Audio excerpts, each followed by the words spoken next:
Jagannadh kitchen. నేను జొన్న పిండితో బందోష చేస్తున్నానండి.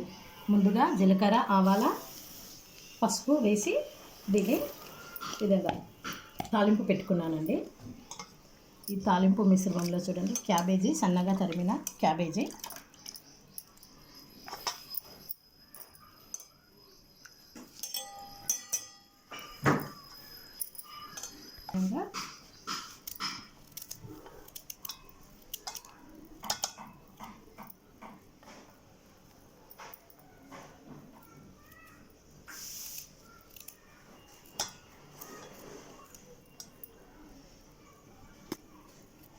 పచ్చిమిర్చి అండి, కరివేపాకు.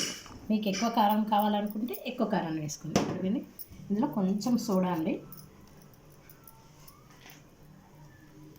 కొద్ది మాత్రంలో వేస్తాను, చూపిస్తున్నాను మీకు. ఇది వీటిని చక్కగా కలుపుకున్నాను. వీటికి తగినంత ఉప్పు పెరుగులో వేస్తున్నానండి. 1 స్పూన్ ఉప్పు పెరుగులో వేసేసుకుంటున్నాను. దీన్ని ఇందులోకి కలిపేసుకుంటున్నానండి.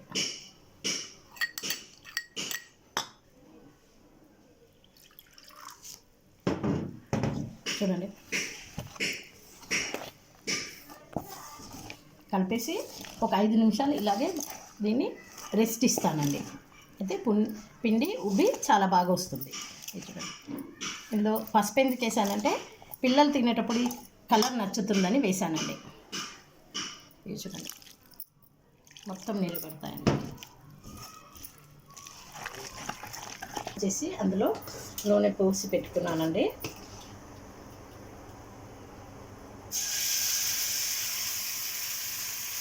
ఇది పుల్లగా చాలా బాగుంటుందండి. దీనిపైకి క్యాప్ పెట్టుకుంటున్నానండి. ఏంటండి బందోష. ఇంకొకటి కూడా పెంక పైన వేసుకుంటున్నానండి. బందోష రెడీ అండి.